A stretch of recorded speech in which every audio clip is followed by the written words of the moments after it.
Hi, I'm Sapphire Star. This is Organized Chaos. Welcome to my world. Hey.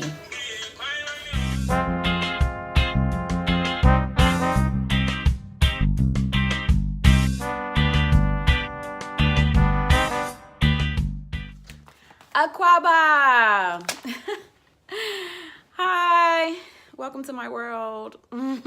So 2019 has been dubbed the year of return, and it also marks the 400th year of the inception of the Middle Passage and the transatlantic slave trade. The president of Ghana has declared the year of return and also opened his arms, and the country has opened their doors for the descendants of the African diaspora to come back home. My year of return was not this year.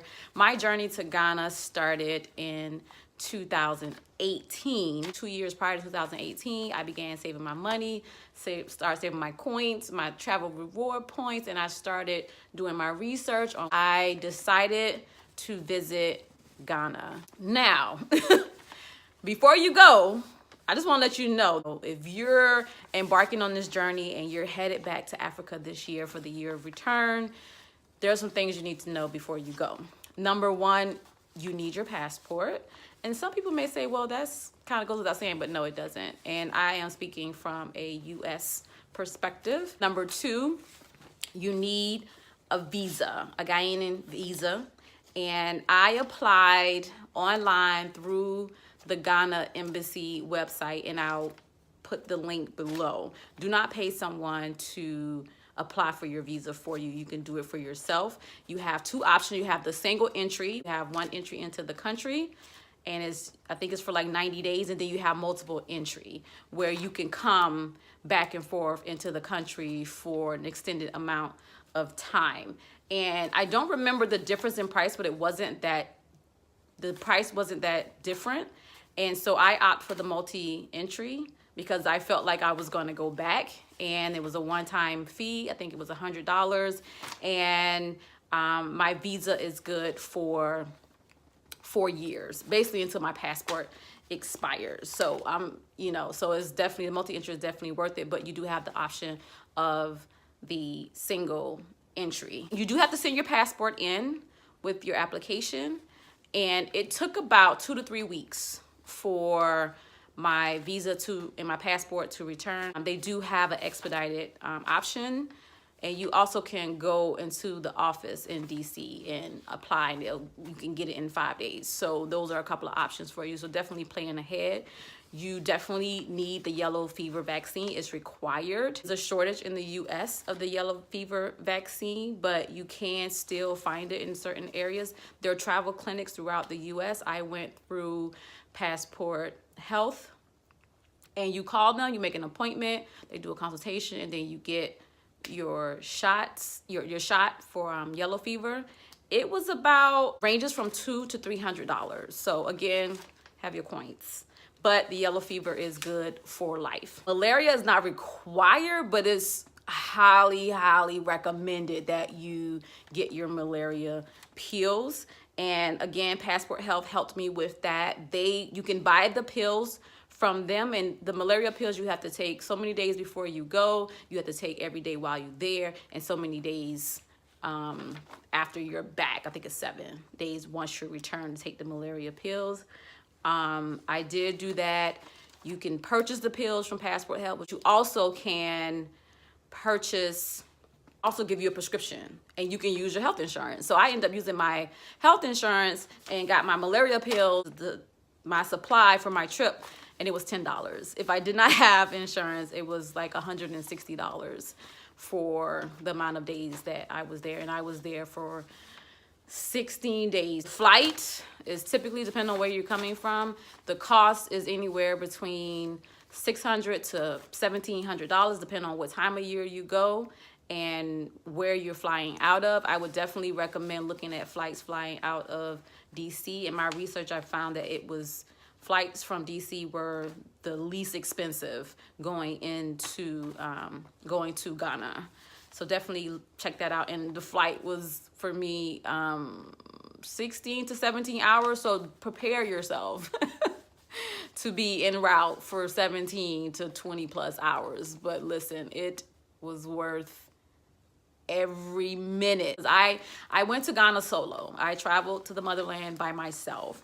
And in my research, I was trying to find, you know, where to stay, what to do, et cetera, et cetera. But I found this amazing travel company on Facebook. They're called Ghana Dipci Tours. And Nana Quadru, like hands down, was the absolute best. It was the best tour company and best tour guide that I could have ever imagined to have and that I've ever had. I've traveled extensively throughout the world and I've never had a tour guide so thorough. And he helped me in the process from beginning to end, from getting my visa to booking my flight. He took care of all my accommodations, all my tours. Most of the hotels provided meals. So some of the meals were included, like everything he did from start to finish. All I had to do was get there and show up. So definitely check his tour company out. Ghana Dipci Tour, and we love exploring. They're partnering together. They're having a tour, Return to Africa tour in August. So if you're interested, I'll put the link below, and definitely reach out to Ghana Dipci Tours, and we love exploring. We went to, we stayed in Accra, we went to Kumasi, we visited the Ashanti region. My tour included a naming ceremony. We visited the slave castles.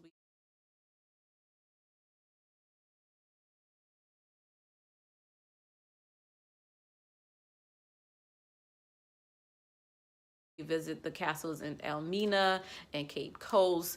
We also went to Monkey Sanctuary.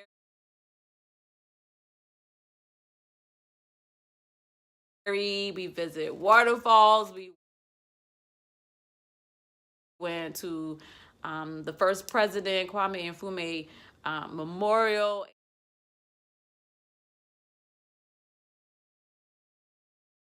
And his museum, the W.E.B. Du Bois Museum, Pan-Africanism Museum is also in Accra. And the accommodations were amazing. Now, I will tell you, ladies, bring some wipes, because en route to some of the destinations have these bathroom stops. You don't always have access to tissue. So definitely bring tissue and hand sanitizer. Bring comfortable walking shoes. You're gonna do a lot of walking.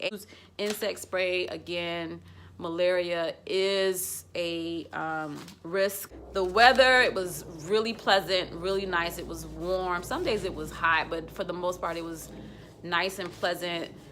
Once I arrived to Accra, we stayed in the eastern region, and safety as a solo traveler is always important to me no matter where I go, and I felt completely safe. But you definitely can. I felt safe, and I did go walking around Accra. Felt safe, but there's also Uber, so you can also catch an Uber. Maybe not the not very reliable, but there's Uber. And I say reliable because my Wi-Fi was not working all the time, so that's something to think about. But that is an option, to catch an Uber. But safety is important. You definitely don't want to be out taking pictures, and definitely don't take pictures of people without asking. But you definitely don't want to be out with your camera taking pictures, and definitely ask for permission before taking pictures. But just be mindful and cautious when you're traveling. English is a language spoken in Ghana, but there's a lot of tribal languages spoke there, and the main one is called Twi, T-W-I. I hope I'm pronouncing this correctly. Please forgive me. Twi. You arrive, I think it's apropos to, learn a few words. Akwaba, you're gonna hear that a lot, which means welcome, and one way you can respond to that is Madasi, which is thank you.